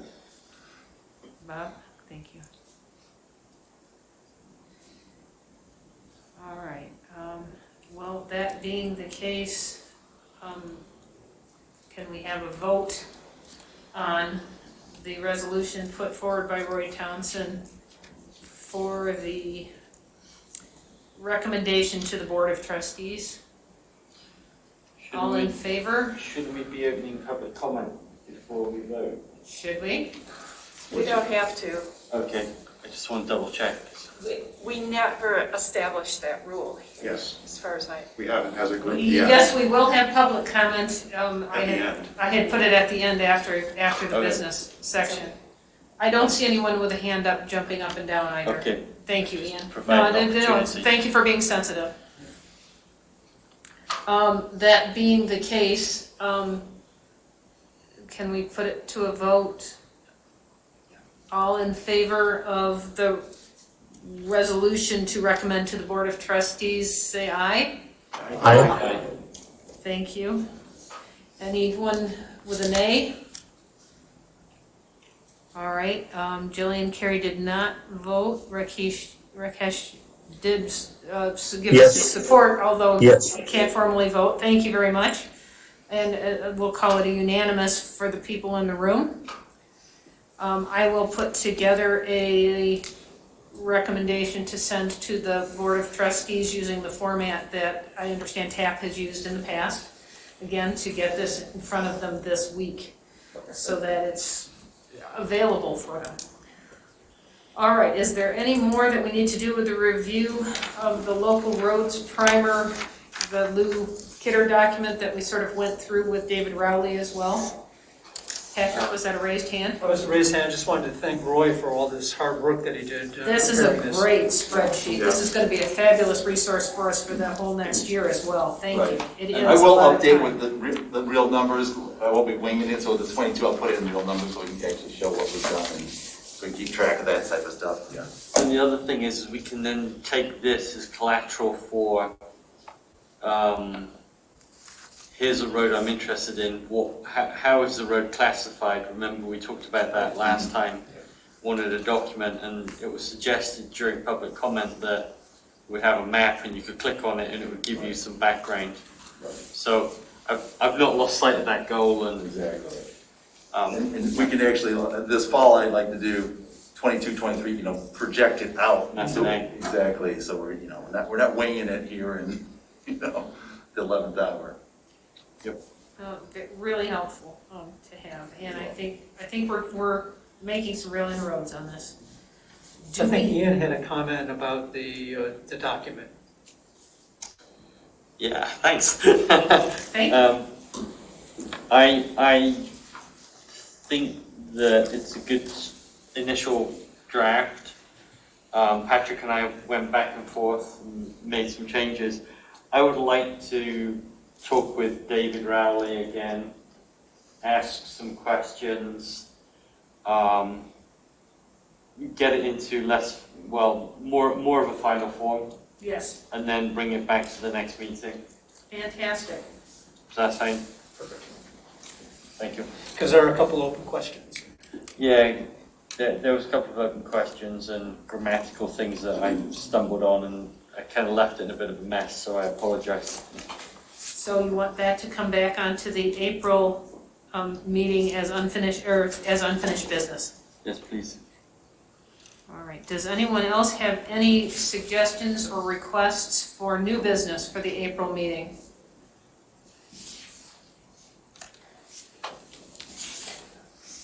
All right, I do not have a speaker lined up at this point in time, and I want to make sure we have a good defined direction other than the document.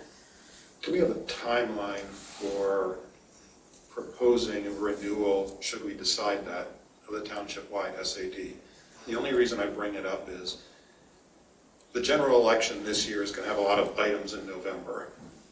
If we don't do it and get it on this year, something in 2023 is going to be minimal, whether it's May, August, or November. The participation level is going to be limited. I'm just wondering if this is something we should try to get on this year in November, and I defer to expertise. Well, the township-wide SAD is just a vote of the township board. Yeah. Oh, It's not a okay. vote of the people. It's a millage, it's a vote of the Of people. All right, So that's what. never mind then. But that point being taken, do we want to study and make a recommendation to the board that they Yeah. do so? I mean, Right. to suggest it's a Yeah, good no, idea. that's a good, yeah, I think maybe it is worth looking into that, at the next, what are the pros and cons? Well, first, what's the timeline? Mm-hmm. And then we can get into the pros and cons, because I think that's going to be a healthy debate. Right. And I think that there should be a group of people from each committee that meet to discuss, the TAP committee and the roads committee meet to discuss how this looks, and that we both come out in support of it. What? Captains. Well, or discuss it, Discuss it. yes. I'm sorry, what word did I use? I'm not Said come out in support of it. But Oh. TAP Right. can be included in that. Yep. All right, so I will put that timeline suggestion for the township-wide SAD as new business. Do we have any other new business for the April meeting? It may be a shorter meeting. All right, great. Well, that being the case, the reports from Kathy Knol and Patrick Shields were in the packet, if anyone had any questions for them. Seeing none, I think we'll leave that. It's time for the final public comment in the meeting this evening. Does anyone have public comment that they'd like to make at this time? Looks like Mrs. Pattinson or Mr. Pattinson again. Go ahead, please. Thank you. Rob Pattinson, Township. First of all, thank you to the board for putting this presentation segment together. Administrator Rowley and Lew Kidder were great and informative. I was confused about, at one point, Roy Townsend handed out a second handout that had a description of, I'm going to put the volume down here, excuse me. At some point, Roy Townsend had a handout that had a description of the different roads that were being thought about for 2022, 2023. I wasn't able to write fast enough to get them down, and so I'm not sure exactly what those were. And will that handout be available for the public? And thank you again for once again putting together a great meeting. It is. You guys are doing great. Thank you very much. Thank you, Mr. Pattinson. I think you're referring to this 2022 Scio Township agreement from the Road Commission, which was page 49 through, I think, 52 or 51 of our packet. Got it, 50 through 52. 50 through 52 of our packet that has the names of the roads that he included. He, again, just handed it out so that it was directly in front of people at the table. And the earlier handout that he had was a Excel spreadsheet that he had done, which again is a 3-page part of our agenda packet, but for simplicity was laid out on one larger page so that we could refer to it more easily. All of the information's here. Thank you for clarifying that. That makes a lot of sense. I understood the Excel spreadsheet. I didn't see or hear the pages 57, 53, and 57. So that makes perfect sense now. Thank you very much. Thank you. I see Pam Boyd has her hand up. Please go ahead. Yes, thank you, Pam Boyd. I just wanted to comment. Can you guys move the camera back towards you guys when the guests are stopped speaking? It just gets boring looking at empty chairs. Thank you. I'll work on that. Thank you. We could probably use some help with our system, couldn't we? Yes, we could. I would explain the training process to you as it was about 90 seconds. Okay. All right. Does anyone else have public comment that they wish to make to the committee this evening? Seeing no hands online and having no one in the room with us, I think that means we're finished with public comments and we are ready to adjourn. Would someone like to move to adjourn the meeting? Kathy Knol, would someone like to second? Ian? Thank you. All right. As such, shall we have a vote to adjourn? All in favor? Aye. Aye. Unanimous vote for adjournment at 8:43. I apologize that the meeting went so long, but it was a very informative meeting. Next meeting, Wednesday, April 6th.